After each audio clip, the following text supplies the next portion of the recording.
Hello everyone, एक और नई वीडियो में आप सभी का स्वागत है। अपन बात कर रहे थे राजस्थान की कला और संस्कृति के बारे में, जिसमें से अपन देख रहे थे संभाग वाइज दुर्गों के बारे में देख रहे थे। लास्ट वीडियो में अपन ने देखा था सीकर संभाग के दुर्गों के बारे में। आज बात करेंगे अपन पाली संभाग के दुर्गों के बारे में, ठीक है। और जिसमें से अपन बात करेंगे स्वर्णगिरी के बारे में।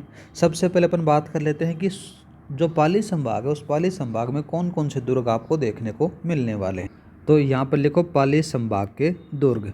पाली संभाग के जब दुर्गों का नाम आता है तो सबसे पहले नंबर का नाम आएगा अचलगढ़ दुर्ग। कौन सा नाम आएगा गाइज? अचलगढ़। अचलगढ़।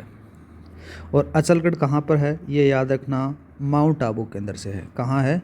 माउंट आबू, ठीक है। और माउंट आबू के साथ में बात करें तो ये सिरोही में पड़ता है। सिरोही, थोड़ा सा इसमें करेक्शन कर लेना। दूसरा बात करें, अचलगढ़ हो गया, एक और नाम आ जाता है मचान दुर्ग। कौन सा आता है? मचान दुर्ग। और मचान दुर्ग है कहाँ पर? ये भी सिरोही में आपको देखने को मिलने वाला है, ठीक है। तीसरा बात करें तो नाम आ जाता है बसंतगढ़। कौन सा नाम आएगा? बसंतगढ़ आएगा। बसंतगढ़ है, इसको एक नाम और आ जाता है जिसको बोला जाता है बसंती दुर्ग। क्या कह सकते हैं इसको? बसंती दुर्ग कहा जाता है। और ये है कहाँ पर? ये पिंडवाड़ा में है। कहाँ है गाइज? पिंडवाड़ा। पिंडवाड़ा के अंदर से बना हुआ है। और पिंडवाड़ा कहाँ है ये भी याद रखना, ये सिरोही में बना हुआ है, ठीक है। चौथा दुर्ग बात करें तो स्वर्णगिरी आ जाता है। कौन सा जाता है? स्वर्णगिरी। आज इसी के बारे में अपन चर्चा करेंगे। सबसे ज़्यादा सवाल इसी से पूछे जाते हैं। और स्वर्णगिरी है ये जालोर में है। कहाँ है? जालोर में। पांचवा बात करते हैं तो पांचवा कौन सा लिखोगे? पांचवा जाता है कोट कास्ता। कोट कास्ता दुर्ग, या फिर इसको कहा जाता है नाथों का दुर्ग। क्या कह सकते हैं इसको? नाथों का दुर्ग कहा जाता है। और ये भी कहाँ पर है? ये जालोर में है। जालोर में। छठा बात कर लेते हैं तो छठा कौन सा लिखोगे? बादराजून लिख लो फिर यहाँ पर, बादराजून। और बादराजून दुर्ग है, ये भी कहाँ है? ये जालोर में है। सातवां बात करते हैं तो सातवां कौन सा लिखोगे? सोजत दुर्ग। सोजत दुर्ग। और ये सोजत कहाँ है? ये पाली के अंदर से है। तो गाइज ये थे पाली संभाग के मेन जो दुर्ग हैं उनके बारे में। आर्ट एंड कल्चर से आपका ऐसा कोई क्वेश्चन बाहर नहीं जाएगा। सारी कंप्लीट चीज़ों को मैं कवर करते हुए आपको बता रहा हूँ। आज पढ़ने वाले हैं अपन इस दुर्ग के बारे में। नाम आता है इसका स्वर्णगिरी दुर्ग। इसको जालोर के किले के नाम से भी जाना जाता है, वो चीज़ भी याद रखना। यहाँ पर अपन पढ़ने वाले हैं जालोर का किला। जालोर का किला क्या क्या चीज़ें हैं वो सभी अपन देखेंगे गाइस। जालोर के बारे में बात करें ना तो जालोर है, उसके निकटवर्ती जो भी क्षेत्र थे उनके ऊपर प्रतिहारों का शासन हुआ करता था, ठीक है। और बहुत सारे लोगों का मत अलग अलग था। तो सबसे पहले बात करें तो एक इतिहासकार का नाम आता है और उनका नाम था डॉक्टर दशरथ शर्मा। वो बताते हैं कि प्रतिहार नरेश नाम आता है उनका नागभट्ट प्रथम ने क्या किया? जालोर को अपनी राजधानी बनाया था, ठीक है। और जालोर इसके अंदर से एक सुदृढ़ ऐतिहासिक दुर्ग का निर्माण भी करवाया था, ये भी याद रखना। अगर बात करें तो प्रतिहारों के बाद में जालोर के ऊपर परमारों का शासन स्थापित हुआ। इसीलिए डॉक्टर जो गौरीशंकर हीराचंद ओझा कहते हैं, वो कहते हैं कि परमारों को जालोर दुर्ग का निर्माता या संस्थापक माना जाता है। इस प्रकार से बहुत सारे इतिहासकार हैं, उनका मत अलग अलग आपको देखने को मिल जाता है। कभी कभार एग्जामिनर हार्ड पेपर बनाने के लिए इससे सवाल पूछ सकता है, तो ये दोनों चीज़ें आप लिख सकते हो। पहला बात करें तो देखो, डॉक्टर नाम आता है उनका दशरथ शर्मा। दशरथ शर्मा के अनुसार उन्होंने क्या किया? नाम आता है प्रतिहार शासक। प्रतिहार शासक कौन सा? नरेश नागभट्ट प्रथम ने जालोर को अपनी राजधानी बनाया। वह दुर्ग का निर्माण कराया।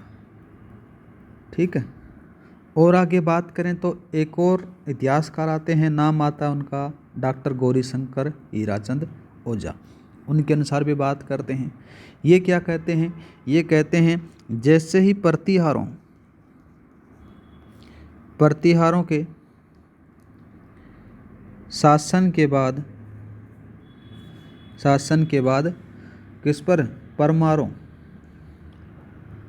परमारों का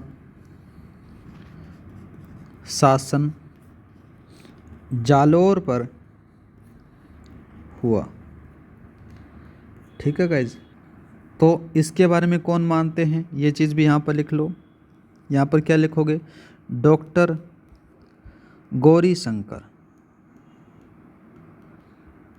गौरीशंकर हीराचंद ओझा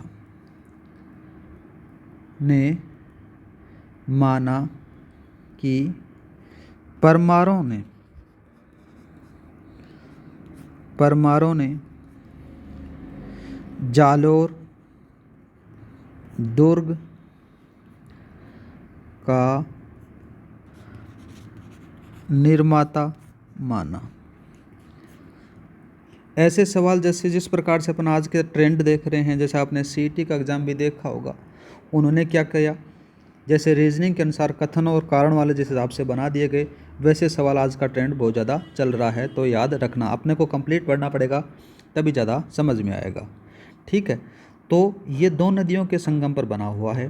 तो एक तरफ से जो नदी आती है, ये जो नदी आती है, और एक तरफ से इधर से जो नदी आती है, उन्हीं दोनों नदियों के बारे में बात करें तो एक का नाम होगा सूकड़ी। कौन सा होगा?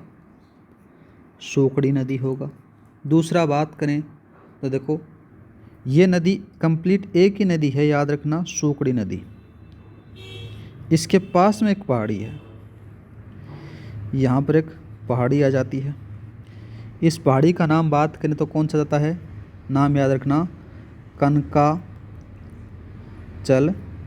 पहाड़ी। इसके ऊपर ये दुर्ग बनाया गया है।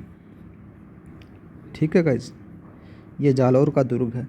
तो आपसे पूछे तो कौन कौन सी चीज़ें बताओगे? कौन सी नदी के किनारे? सूकड़ी नदी के किनारे है। कौन सी पहाड़ी पर है? कनकाचल पहाड़ी के ऊपर बना हुआ है ये जालोर का दुर्ग।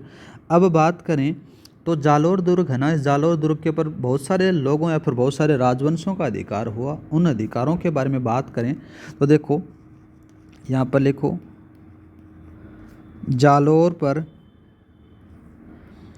प्रतिहार के बाद में परमार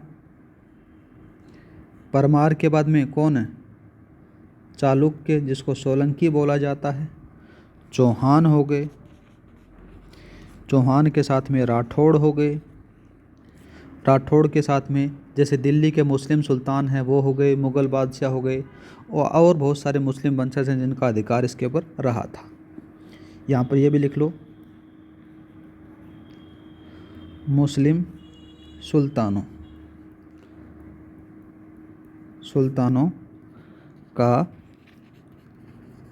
अधिकार रहा। अब बात करते हैं, देखो गाइस, इससे बहुत बार सवाल पूछा जाता है, उन्हीं के बारे में बात करें तो नाडोल कहाँ पड़ता है? ये पाली के पास में पड़ता है। और पाली का एक युवराज था जिसका नाम था, चौहान वंश से संबंध रखता था, चौहान वंशीय युवराज, और नाम आता है कीर्तिपाल। क्या नाम आता है? कीर्तिपाल आता है। कीर्तिपाल ने जालोर पर अधिकार किया और किसको हराया? ये भी याद रखना, जो परमार थे ना, परमारों का वर्चस्व समाप्त कर दिया, समाप्त कर दिया। ठीक है गाइस। और इसी के बाद में क्या करते हैं, जो कीर्तिपाल चौहान की जालोर शाखा का संस्थापक माना जाता है। ठीक है, ये भी लिखो, कीर्तिपाल चौहान या फिर चौहानों की जालोर शाखा का संस्थापक माना जाता है, माना जाता है। और बात करें ना गाइज, तो जब आप सुंदा पर्वत पर जाते हो तो वहाँ पर आपको एक शिलालेख देखने को मिल जाता है, जिसके लिए कीर्तिपाल है, उस कीर्तिपाल के लिए एक राजेश्वर शब्द का प्रयोग भी किया गया है। इनके बारे में भी लिख लो। यहाँ पर क्या लिखोगे, यहाँ पर लिखो सुंदा पर्वत शिलालेख। एक सुंदा माता का मंदिर भी है, जब अपन मंदिर पढ़ेंगे आर्ट एंड कल्चर के अंदर से तब देखेंगे। शिलालेख, और आपसे सन पूछे तो विक्रम संवत याद रखना। विक्रम संवत कब है, 1319।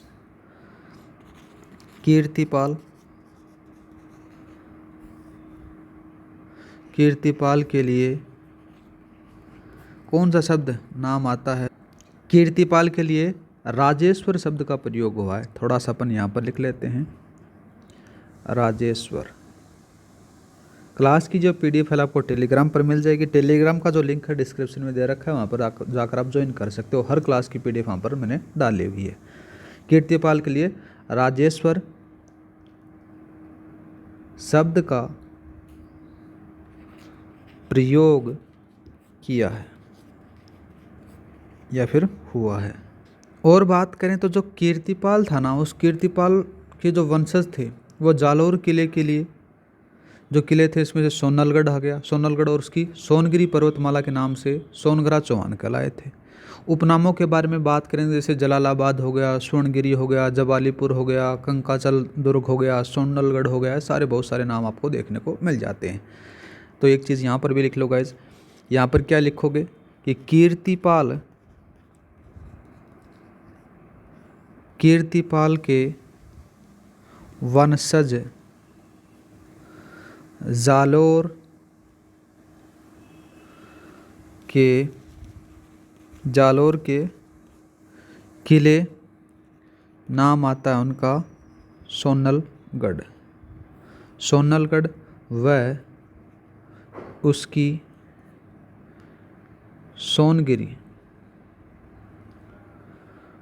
सोनगिरी पर्वतमाला के नाम से क्या कहलाए, सोनगरा चौहान कहलाए।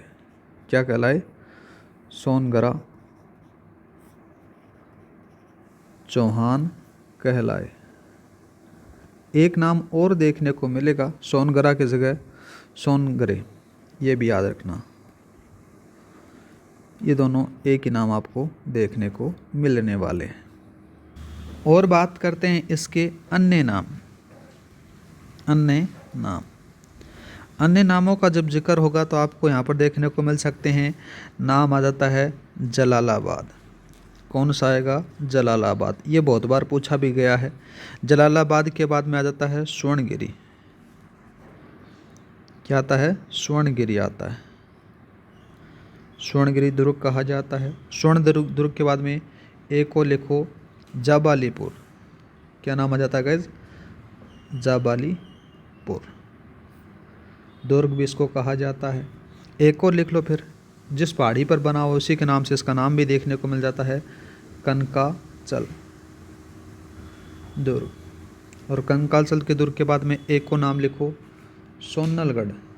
क्या नाम आ जाता है, सोनलगढ़ आ जाता है। ये इसके अन्य नाम आपको देखने को मिलेंगे। सबसे ज़्यादा जो पूछा जाता है वो जलालाबाद पूछा जाता है या फिर स्वर्णगिरी पूछा जाता है, ये ज़्यादा नहीं पूछे जाते। और बात करें इस दुर्ग के बारे में तो जालोर किले के बारे में जब देखते हो ना, तो जालोर किले की दुर्जन स्थिति को देखकर ताजुल मासिर के एक लेखक आते हैं जिनका नाम आता है हसन निजामी। उन्होंने लिखा कि जालौर ही बहुत ही शक्तिशाली और अजय दुर्ग है जिसके द्वारा अभी तक किसी के द्वारा विजेता नहीं किया गया, विजेता के द्वारा उसके दरवाजे नहीं खोले गए, मतलब उसकी शक्तिशाली के बखान किया जाता है। ठीक है, और बात करते हैं इसके प्रमुख स्थान। ये बहुत बार पूछे जाते हैं प्रमुख स्थान। प्रमुख स्थानों का जब जिक्र होता है तो यहाँ पर आपको महाराजा मानसिंह के महल मिलेंगे। यहाँ पर लिखो महाराजा मानसिंह के महल। ठीक है, दूसरा बात करें तो 2 मंजिला रानी महल भी आपको देखने को मिलेगा। 2 मंजिला रानी महल ये भी है यहाँ पर। इसी के साथ में और बात करें तो प्राचीन जैन मंदिर देखने को मिल जाएंगे। प्राचीन जैन मंदिर, प्राचीन जैन मंदिर के बाद में चामुंडा माता का मंदिर भी आपको देखने को मिलेगा। चामुंडा माता, एक और लिखो फिर नाम आ जाता है। नाम कौन सा लिखोगे? जोग माया के मंदिर भी यहाँ पर आपको देखने को मिल जाते हैं। एक और लिखो फिर नाम आता है दहियों की पोल। क्या आएगा? दहियों की पोल। एक चीज़ और बार बार पूछा जाता है, इम्पोर्टेंट है, याद रखना। नाम आता है संत मलिक शाह। संत मलिक शाह की दरगाह ये आपको यहाँ पर देखने को मिल जाती है। एक चीज़ और लिख लो फिर, जैसे आपने नटनी का बाड़ा देखा, नटनी का चबूतरा देखा, तो नटनी की छतरी कहाँ पर है? ये जालौर दुर्ग में आपको देखने को मिल जाती है। ठीक है, क्या लिखोगे? नटनी की छतरी ये भी आपको यहाँ पर देखने को मिलती है। एक यहाँ पर संस्कृत पाठशाला भी थी, याद रखना। देखो संस्कृत पाठशाला, इसके बारे में बात करते हैं। संस्कृत पाठशाला, ठीक है। संस्कृत पाठशाला बनाने वाला कौन था? संस्कृत पाठशाला बनाने वाला था राजा, क्या नाम लिखोगे? भोज। राजा भोज इसको बनाता है। बाद में जब इसके ऊपर मुस्लिमों का अधिकार हो जाता है ना, तो मुस्लिम क्या करते हैं, इसको तोड़कर तोपखाने में बदल देते हैं या फिर मस्जिद में बदल देते हैं। यहाँ पर लिखोगे मस्जिद। ये मस्जिद कौन बदल देते हैं? मुस्लिम आक्रमणकारी हैं वो बदल देते हैं। और अभी जो वर्तमान में है, तो आपसे पूछा जाए तो नाम याद रखना इसका ज़रूर। क्या नाम याद रखोगे? तोपखाना मस्जिद। तोपखाना मस्जिद कहाँ है? जालौर दुर्ग में है। ये इम्पोर्टेंट है, याद रखना। छप सकता है कोई भी एग्ज़ाम में, चाहे RSP हो चाहे कोई भी RPSC पूछ सकती है इसको। और बात करें इस दुर्ग के बारे में गाइस, तो देखो क्या आ जाता है, 1305 का समय आता है। कब का? 1305 का समय। 1305 के बारे में बात करें तो खिलजी है ना, वो खिलजी के अंदर से एक सेनापति रहता है, उसका नाम आता है एन उल मुल्क मुल्तानी। उसके नेतृत्व में एक शाही सेना है, वो जालौर पर आक्रमण करने के लिए भेजता है। लेकिन जालौर का जो शासक था और जो सेनापति था, उन दोनों के बीच में संधि हो जाती है। संधि हो जाने के बाद में वो युद्ध है वो टल जाता है। तो इसमें जो मेन जो चीज़ें हैं वही लिख लेते हैं, अपन ज़्यादा लिखने की ज़रूरत है नहीं। 1305 में आता है। 1305 में खिलजी भेजता है। कौन भेजता है? खिलजी। और खिलजी की तरफ से शाही सेना लेकर जाता कौन है? तो नाम याद रखना उनका, एन उल मुल्क मुल्तानी। ये शाही सेना लेकर जाता है। शाही सेना लेकर जालौर जाता है। जालौर जाता है, ये याद रखना। बाद में इन दोनों के मध्य संधि हो जाती है। किन किन के मध्य? ये एन उल मुल्क मुल्तानी है और साथ में ही जो जालौर का शासक होता है, इन दोनों के मध्य संधि होती है। संधि होने के बाद में युद्ध यहाँ पर टल जाता है। आगे बात करते हैं गाइज जालौर का प्रथम शाखा। यहाँ पर हेडिंग डालो, जालौर का प्रथम शाखा। कब होता है, सबसे पहले बात करें तो 1311 में होता है। तो इस साका के बारे में चर्चा करते हैं। ये रहा आपके पास में कौन सा, जालोर दुर्ग। ये लड़ाई हुई क्यों थी? इस लड़ाई का मेन मकसद था प्रेम करना। प्रेम करना कौन था, इसी के बारे में बात करें, किस प्रकार से लड़ाई होती है। एक तरफ आता है कौन कौन आएगा, कानड़ देव आएगा, और कानड़ देव का एक बेटा था, उसका नाम था वीरमदेव सोनगरा। ठीक है। और दूसरी तरफ आती है कौन, आती है फिरोज़ा। और फिरोज़ा कौन थी, ये अलाउद्दीन खिलजी की पुत्री थी। इसको एक तरफा प्यार हो जाता है। और इधर क्या होता है कि जो वीरमदेव सोनगरा है ना, ये उससे शादी नहीं करना चाहता, और उधर फिरोज़ा है उससे शादी करना चाहती है। इसी मकसद से इन दोनों के मध्य होती है लड़ाई। और ये कब होती है, 1311 के समय होती है। इधर बात करें तो देखो, ये आ जाता है जालोर का दुर्ग। जालोर के दुर्ग के अंदर से जो शासक रहता है, उस शासक का नाम याद रखना, शासक का नाम याद रखना कौन सा आएगा, कानड़ देव आएगा। क्या नाम आएगा गाइस, कानड़ देव।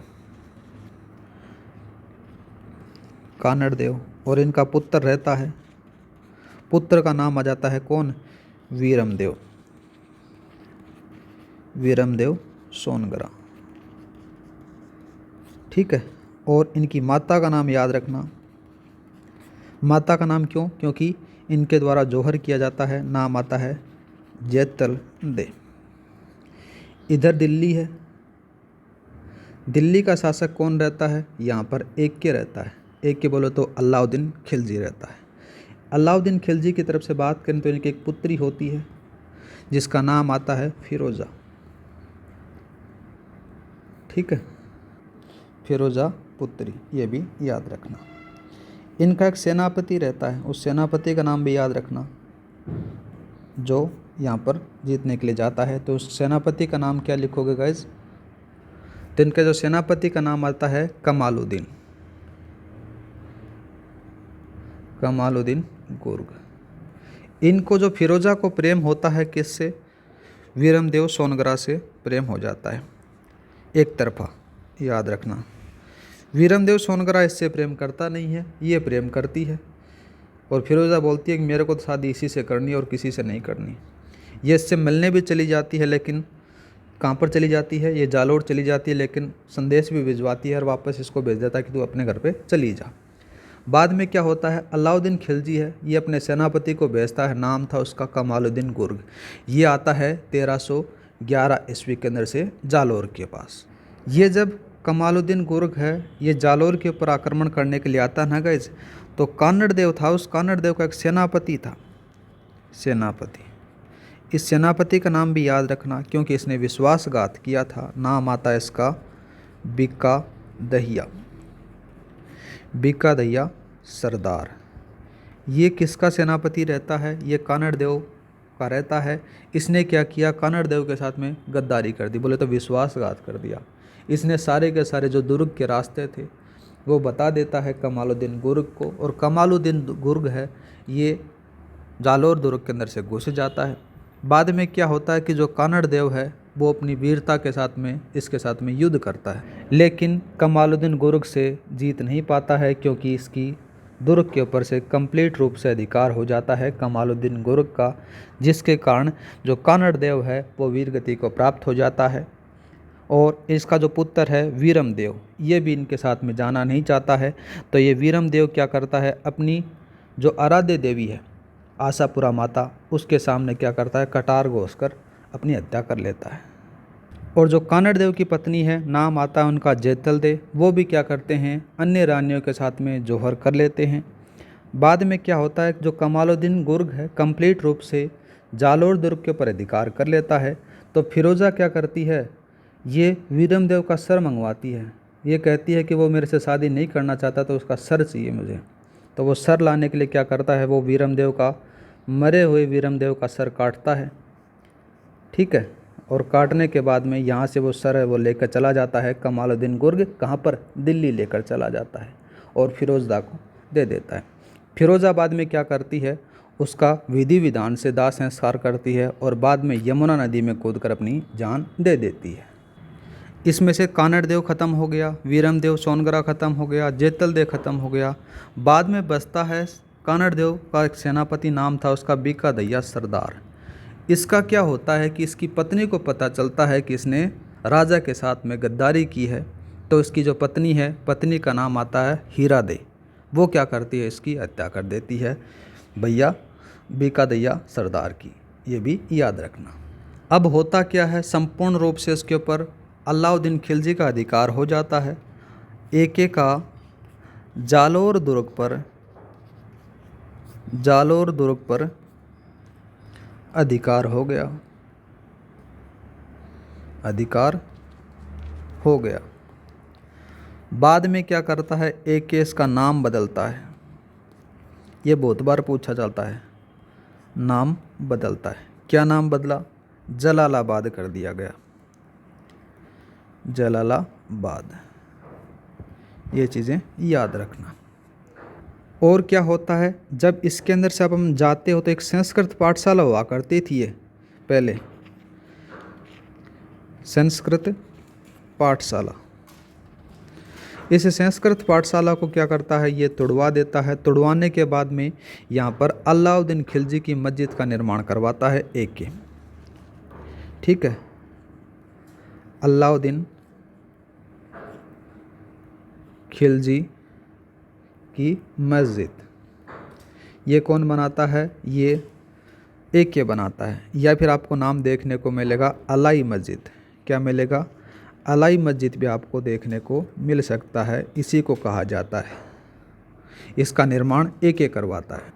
और बात करें इस युद्ध के बारे में, तो इस युद्ध का वर्णन कहाँ पर आपको देखने को मिल जाता है, जो जालोर का दुर्ग है ना, जालोर दुर्ग के अंदर से जो युद्ध हुआ था उसका वर्णन आपको पद्मनाभ द्वारा लिखित कानड़ देव प्रबंधन या फिर वीरम देव सोनगरारी बात में देखने को मिल जाता है। तो ये चीज़ें यहाँ पर लिखो। यहाँ पर क्या लिखोगे, जालोर युद्ध का वर्णन कहाँ देखने को मिलेगा, तो याद रखना पद्मनाभ आता है, पद्मनाभ द्वारा लिखित कौन सा नाम आता है, कानड़ देव प्रबंध। या फिर बात करें तो आपको देखने को मिल जाता है वीरम देव सोनगरारी वात में देखने को मिलता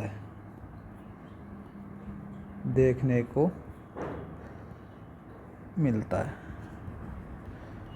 ठीक है। और बात करें जो फिरोजा थी और फिरोजा के साथ में वीरम देव थी, उनकी जो घटना थी, उस घटना का जो वर्णन मिलता है वो मुणोत नैनसिरी ख्यात में देखने को मिल जाता है। तो यहाँ पर लिखो, वीरम देव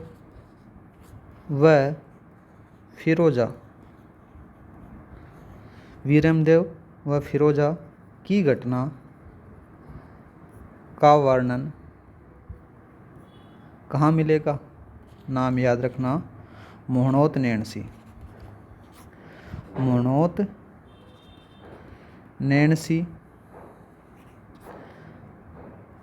री ख्यात में देखने को मिलता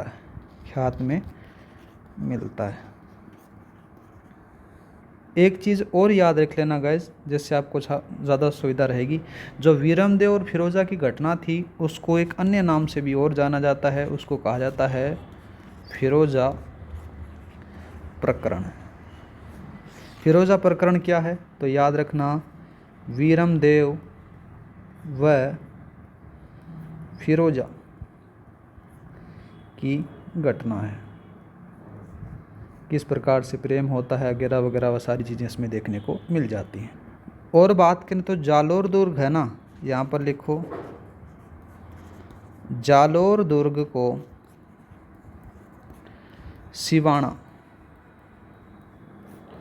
सिवाना दुर्ग की कुंजी कहा जाता है। क्लास की पीडीएफ फाइल आपको टेलीग्राम पर मिल जाएगी। टेलीग्राम का लिंक डिस्क्रिप्शन में दे रखा है, वहाँ पर जाकर आप ज्वाइन कर सकते हो।